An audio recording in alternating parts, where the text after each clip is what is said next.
Oi, pessoal, sejam bem-vindos para mais um Entrevista com Asas. E você sabe, eu tenho o mau costume de trazer aqui para conversar com a gente algumas pessoas que eu admiro demais e que eu confesso, aceito as acusações, entendeu? Eu gosto mesmo, são pessoas que não só admiro, como algumas eu tenho a honra de desfrutar a amizade. E uma dessas pessoas vai estar aqui com a gente hoje. Tarcísio Gargioli, uma das melhores cabeças da aviação comercial brasileira que eu já conheci em toda a minha carreira de jornalista e trabalhando nessa área, né? Então, Tarcísio, seja muito bem-vindo aqui ao nosso canal e à nossa entrevista aqui com a Asas. Obrigado, Cláudio. Obrigado pela oportunidade e pelos elogios aí à minha pessoa.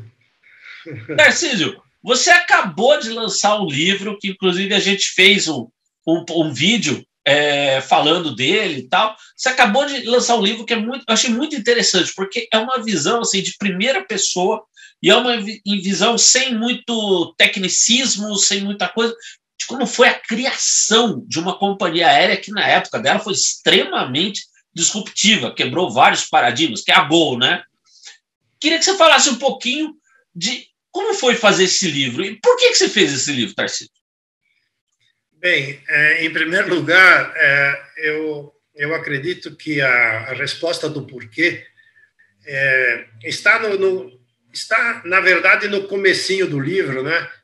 Lá nas inquietações, quando eu li alguns anos atrás, lá no final de 1999, ali, que o Kotler lançou o livro dele do marketing do futuro, etc. E listou 200 e tantas empresas no mundo de sucesso e nenhuma empresa brasileira, nenhum case brasileiro. E, baseado nessa inquietação, né, achei que seria justo colocar num livro o case da Gol, que foi um case de sucesso no mundo, né? Foi reconhecido não só no Brasil, mas um case de sucesso mundial. E aí eu tomei a decisão de escrever essa história, que, na verdade, é uma história dos primeiros 4 anos da Gol, que eu considero a grande decolagem da Gol. É do momento -1, né? Imagina o momento de você estar sentado numa mesa, num escritório, 4 pessoas, quer dizer, um empreendedor e três executivos amigos, e ele diz o seguinte: gente, vamos fazer uma companhia aérea no Brasil. E não existia nem CNPJ. Então, deste momento até o momento do IPO, que consolidou o sucesso no mundo, são realmente 4 anos. E o livro representa um pouco essa história desses 4 anos. Eu procurei colocar no livro uma linguagem super simples, até coloquial, que é um pouco o meu perfil, e muito o perfil da Gol.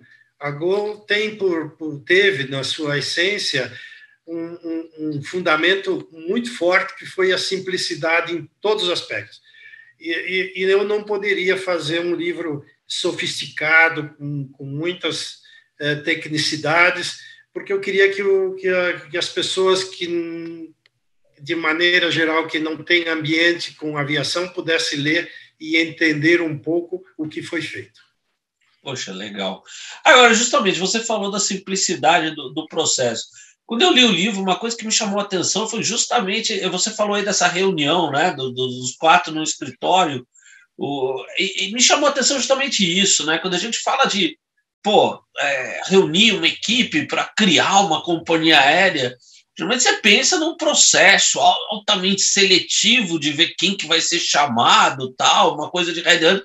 E ali eu fiquei surpreso, né? Que foi uma reunião assim de um jeito muito, como eu poderia dizer, informal, né? De um jeito muito simples mesmo, né? Eu queria que você falasse um pouquinho disso aí. Como é que foi essa reunião inicial dessa equipe? Então, a gente tem que considerar o seguinte: tem normalmente, uma companhia aérea, até historicamente, até por referência à própria Southwest, né, que nós tomamos como referência, ela demorou quase 3 anos para ser constituída, desde a primeira ideia, da formação do projeto, da formação da equipe, etc, etc. Enquanto que nós executamos tudo isso em 26 semanas, que é o título do livro. Então, foi um recorde mundial. Então, na verdade, a gente não tinha tempo para fazer formalidades, né? A gente tinha que queimar etapas, a gente tinha que fazer as 24 horas do dia se transformar em 48 e juntamos as equipes que nós tínhamos confiança, porque era um dos propósitos da empresa era ser uma empresa desburocratizada, uma empresa paperless, uma empresa simples, inclusive na hierarquia. E um dos princípios desta desburocracia é confiar nas pessoas. Então, a gente só pode confiar nas pessoas que a gente conhece, tanto do ponto de vista pessoal como do ponto de vista profissional. E tivemos aí, cada um de nós conhecíamos um grupo de pessoas, fomos nos juntando e formamos uma equipe inicial que criou a empresa em 26 semanas, botou para voar desta reunião que nós acabamos de falar até o dia do primeiro voo. Na verdade, primeiro voo em termos, porque nós começamos a empresa com 52 voos por dia, né? Em 7 capitais e com 6 aviões. Não foi uma empresa que começou com um avião e meia dúzia de voos. Então, foi uma empresa que entrou valendo, para valer, né? E assim fomos formando, foram 500 equipe própria tinha uns 360, mas a equipe total, com a equipe terceirizada de rampa e do call center, foram 594 pessoas que no dia do lançamento estavam na companhia. Nossa. Agora, você falou de uma companhia desburocratizada, tal. Mas, assim, foi uma companhia criada, desburocratizada, num Brasil que é extremamente burocrático, né? Então, quer dizer, você falou até do recorde de criação da empresa, mas, sinceramente, é um recorde para se invejar, porque aqui no Brasil, para você abrir uma lanchonete e qualquer coisa é uma burocracia só. Você abrir uma MEI é complicado, né? Então, quer dizer, como foi lidar nesse prazo que vocês se impuseram com a tradicional, né? Com a tradicional e conhecida cultura burocrática da administração brasileira, dos órgãos reguladores e tudo mais? A gente tem que reconhecer que a atividade da aviação já é uma atividade muito regulamentada em todo o mundo. Sim. Evidentemente, no Brasil, por características nossas, brasileiros, nós burocratizamos ainda mais os processos, né? E nós tínhamos uma meta muito audaciosa de fazer a companhia em 6 meses. O projeto inicial era até que nós achávamos, quando a gente discutiu o primeiro momento, que não era impossível fazer em menos de 1 ano. Mas aí o Constantino, né, com 32 anos, nosso presidente tinha 32 anos, veja só. Caramba! Um garoto, né? Mas essa juventude foi super importante no processo, porque além dele ser jovem, ele é esportista de automobilismo. Então, sim, o negócio dele é velocidade. Então, as coisas se juntaram. Nós que tínhamos mais experiência com a pressa dele, e a gente foi fazendo, e aconteceu tudo conforme a gente previu, mas tem histórias homéricas de treinamentos feitos da meia-noite às 6, de fazer uma campanha e fazer um filme e pintar os aviões na semana do Réveillon.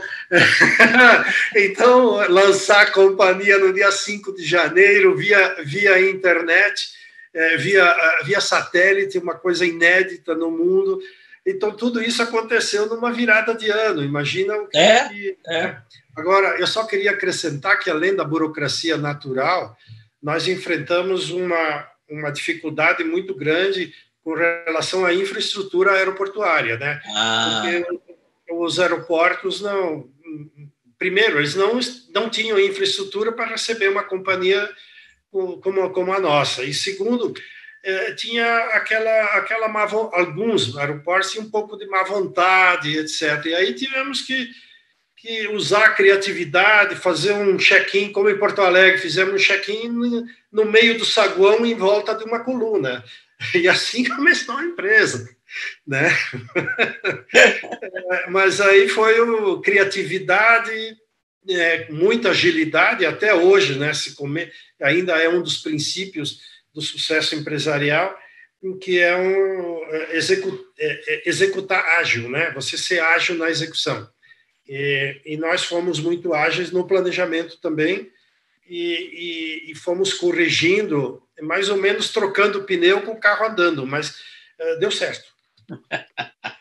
Essa foi ótima. Agora é o seguinte, um dia desse que você teve lá no escritório, a gente teve a honra de receber o Tarcísio no nosso escritório aqui da Asas, da nossa redação. Quando você esteve lá, você comentou uma coisa para mim, você fez um paralelo que eu achei muito interessante, que você falou que houve uma outra companhia aérea criada em paralelo com vocês, na mesma época, e resultados totalmente diversos. Qual é a sua análise disso? A Nacional, inclusive, estava um pouco na nossa frente, né? Em termos de processo. Eles começaram, eu não sei exatamente a data, mas quando nós começamos o processo em agosto, com a entrada do contrato social e etc., né, de 2000, eles já estavam bem avançados em relação aos manuais e aprovação junto ao DAC na época, né? Tanto é que eles começaram a voar no final de dezembro, e nós começamos só em 15 de janeiro do ano seguinte. Então, eles estavam na nossa frente. Na verdade, o que tem que analisar é o seguinte: o propósito era o mesmo, né? Fazer uma companhia aérea vendendo passagens aéreas baratas. O ambiente de negócio era o mesmo, as regras eram as mesmas, a oportunidade de mercado eram os mesmos, né? Aonde foi a diferença do nosso sucesso e do insucesso deles, né? Primeiro, na estratégia, né? As nossas estratégias foram totalmente diferentes, né? Nós fizemos uma estratégia mais ousada, uma estratégia de começar com no mínimo 6 aviões. Isso foi feito um estudo até qual era o mínimo que nós tínhamos que fazer para a gente se consolidar no mercado.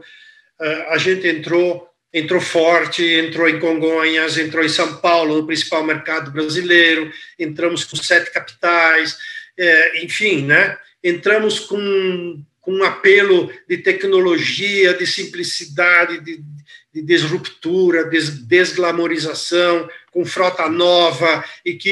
Então, nós tivemos uma estratégia totalmente diferente. E o segundo ponto foram as equipes, né? A motivação nossa equipe era completamente diferente. Nós tínhamos uma equipe apaixonada pelo projeto. E essa paixão, esse comprometimento, de toda a equipe fez a diferença, né? E segundo, que nós fizemos tudo muito rápido. Então, não deu tempo da concorrência se planejar para vamos dizer, criar um anteparo do nosso lançamento. Tanto é que nós fomos menosprezados, né? Nós fomos chamados de loucos, nós fomos nós fomos publicamente ditos que a empresa não ia dar certo, que era impossível vender passagem aérea no Brasil, vender uma companhia aérea sem bilhete, vender pela internet, sem serviço de bordo. Nós fomos, assim, considerados uns aventureiros, e, pelo contrário, nós fomos profundamente profissionais na nossa estratégia. Então, é um exemplo de estratégia, e essa grande diferença. Então, motivação da equipe, uma estratégia e agilidade. Tanto é que nós executamos um projeto, quer dizer, nos consolidamos no mercado em um ano, né? Conseguimos 8% do mercado de market share no primeiro ano. O projeto era fazer em um ano, que acabamos realizando em 11 meses. Né? 15 cidades, 8% de share, 2 milhões de passageiros transportados, 10 aviões em 11 meses, sendo que nós conseguimos colocar um break-even operacional no 6º mês. Né? Então, agilidade nas 26 semanas para fazer a empresa, agilidade em executar o projeto consolidado em menos de um ano.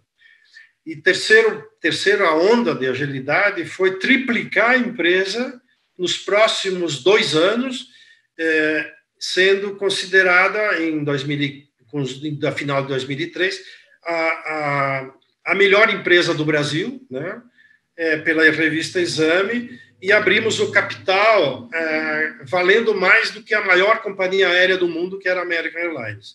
Então, você vê como as coisas andaram rápidas, do primeiro dia até o final do 4º ano, né?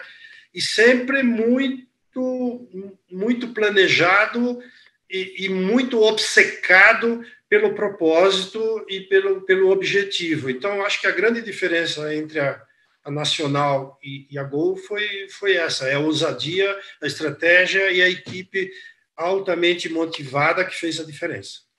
Poxa, bacana. Agora, é o seguinte, você tem uma experiência na aviação, uma experiência profissional na aviação que vem desde lá do início dos anos 90, né? Sim, eu entrei na VASP em 90. Certo. Então, agora assim, quando, curiosamente, né, a Gol e a Asas foram lançadas no mesmo ano, né, 2001, né? E a aviação brasileira, quando a gente lançou a Asas, por exemplo, a gente tinha Varig, Transbrasil, né, enfim, TAM e tudo mais. Tinha várias empresas regionais, né, que voavam no país, tudo. Mas, não sei, o cenário brasileiro, a gente tem a impressão que, assim, ele parece que ele vem encolhendo ao longo dos anos, né?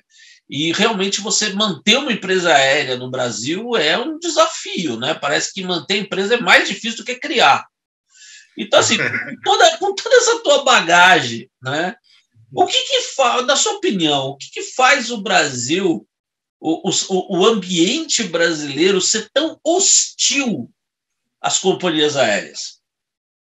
Aí tem que... É uma resposta que valeria umas 3 horas ou 4 horas de conversa, né?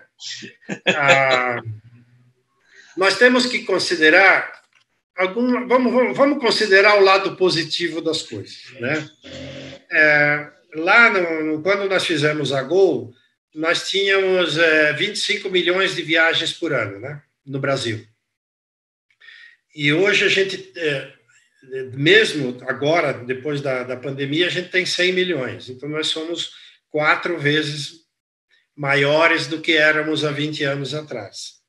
Então, mesmo com as limitações da infraestrutura, que eu considero uma das grandes limitações da expansão do transporte aéreo brasileiro, era a infraestrutura aeroportuária.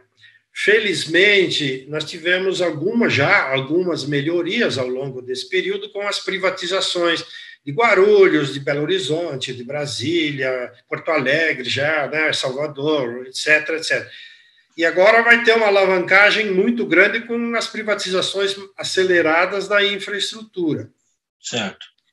O Brasil tem uma característica, é um país altamente, vamos dizer, é um país que tem um certo desequilíbrio na matriz de origem e destino da viagem aérea. Nós temos 40%, nós temos aí, em torno de 40% do tráfego aéreo centralizado em São Paulo. Nós temos um país continental e então nós temos demandas muito sazonais, em altos picos e altos vales, e isso prejudica bastante a estabilidade de uma companhia aérea, porque você tem muitos vales ociosos, tem picos muito concentrados, tem demandas que você não consegue equilibrar muito a ida e a volta, né? Em termos de operação. E o que gera, de alguma maneira, um pouco de ociosidade e de uma elevação de custos na operação. Nós temos uma dependência muito grande, todas as companhias aéreas no Brasil têm dependência muito grande do câmbio, né? Que não está sob a gestão das companhias aéreas. Então, o combustível, o leasing, a manutenção, etc., mais de 60% dos custos estão atrelados ao câmbio, então toda a companhia aérea fica né, um pouco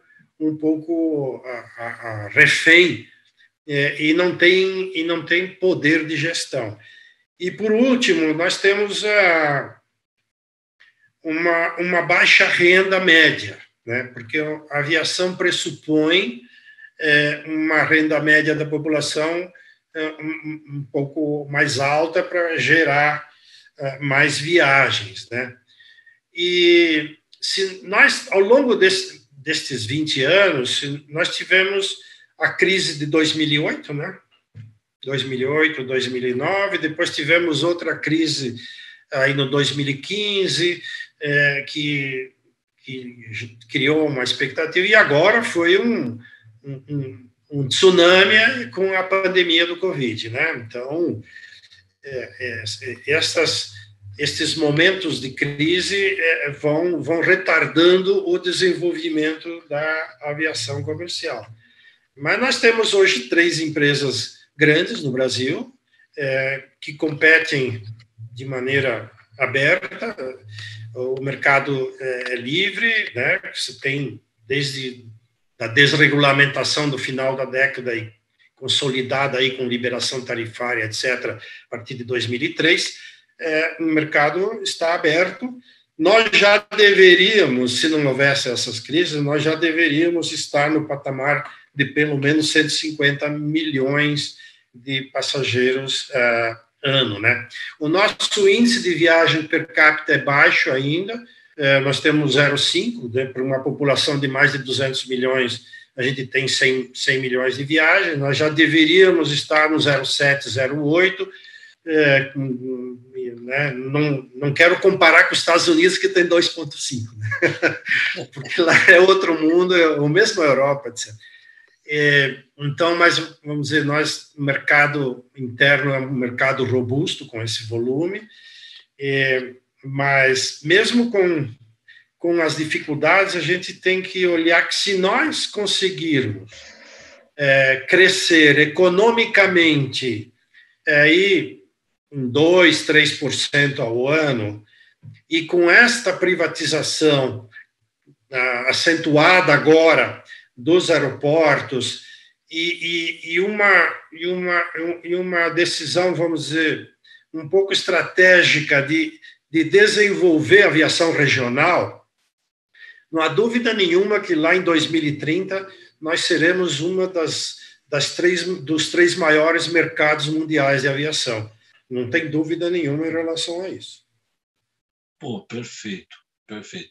Tarcísio, é o seguinte, como você falou, né? Se a gente fosse só essa pergunta que eu te fiz aí, se você fosse falar deixar rolar aí os seus pensamentos, a gente ia ficar 3 horas aqui conversando, né? Mas a gente faz o seguinte, vou fazer o seguinte, eu queria que você dissesse aí umas últimas palavras aí sobre o que você quiser, que você acha pertinente aqui da nossa entrevista, e eu já deixo aqui aberto o convite para você voltar, né? Porque eu tenho certeza que o pessoal vai pedir para você voltar. Então, então assim, o que para a gente encerrar essa nossa primeira entrevista contigo aqui no nosso canal, o que você gostaria de acrescentar? Eu gostaria de acrescentar que o setor de aviação, ele tem, como eu acabei de falar anteriormente, ele tem um espaço para crescer, né? E vai crescer agora por conta dos fatores que eu já mencionei. Mas ele é um fator indutor da economia, porque ele consegue gerar em negócios, ele consegue fomentar o turismo de maneira muito forte, ele consegue fazer as pessoas mais felizes, né? Nós colocamos no mercado uma quantidade, milhões e milhões de pessoas, a Gol, né? Proporcionou isso, milhões e milhões de pessoas que não imaginavam poder voar e hoje eles passaram a realizar este sonho. A aviação tem uma característica que se transformou muito nesse período, que era um ato de glamour, né? E hoje, usar o avião é um ato de conveniência, né? Então, mudou totalmente a configuração desta atividade.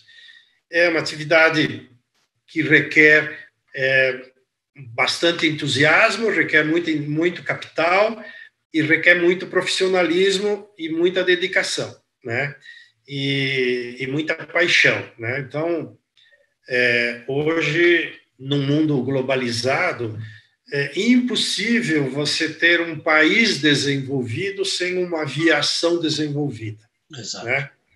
E no caso brasileiro, nós temos um descompasso ainda entre a aviação nacional e a aviação regional. Então, precisa fazer um trabalho mais forte na aviação regional, e aí requer infraestrutura adequada para isso, para poder estar no mesmo nível de operação, né? De sorte que permita o brasileiro sair lá do interior de qualquer estado, aí vou citar né, do Mato Grosso, ou do interior do Rio Grande do Sul, ou do interior de Pernambuco, não importa, e pode voar em qualquer lugar no Brasil ou em qualquer lugar no mundo, né? Então, eu acho que precisa desenvolver um pouco mais rápido a aviação regional. Mas eu queria deixar uma ideia de otimismo em relação à atividade, e é importante que se divulga isso, que se estimule, e eu tenho certeza que nós vamos, que a aviação vai deixar com certeza as pessoas vão deixar mais felizes, os brasileiros mais felizes, e vamos contribuir muito para o desenvolvimento do país. Poxa, bacana. Bom, e olha só, né, eu tenho certeza que assistiu a entrevista, ficou curioso, para dizer o mínimo, a respeito do seu livro, né? Você está com ele aí, Tarcísio? Estou com ele aqui. Olha ele aí, olha ele aí. Então, olha, pessoal, aliás, o livro está disponível na nossa loja, na loja da Asas Online, o livro está disponível. Fica aqui, fica a dica, como se diz, né? Hashtag fica a dica. Eu li, e como eu já disse no outro vídeo, eu recomendo entusiasticamente, né? Bom, eu só queria dar um depoimento final com relação ao lançamento do livro, né? Eu levei uma bronca porque um amigo lá da Gol me perguntou quanto tempo eu levei para fazer o livro, digo, foi mais ou menos um ano. Eu disse, não é possível. Você fez uma companhia aérea em 6 meses, como é que vai fazer o livro em um ano? Eu digo, não, a diferença é que a companhia aérea foi feita por muita gente, e o livro eu fiz sozinho. Pode crer. Tem por aí. Mas olha, gente, é uma leitura do caramba e realmente a Gol é um case de sucesso que merece ser conhecido nas raízes, como o livro do Tarcísio conta. Tarcísio, brigadão por você estar aqui com a gente, obrigado mesmo. Já fica o convite para voltar, né? E aí, olha, pessoal, obrigado por vocês. Eu vou deixar as últimas palavras para o Tarcísio, por mim aqui. Obrigado por vocês estarem aí com a gente. E agora, a despedida do Tarcísio. Eu quero agradecer a oportunidade, viu, Cláudio? E agradecer a todos que estão nos ouvindo ou que irão nos ver e ouvir, né? Pela oportunidade de mostrar um trabalho e um case maravilhoso como esse da Gol, que não poderia passar na história sem estar escrita, né? Então, eu acho que o livro tem essa contribuição.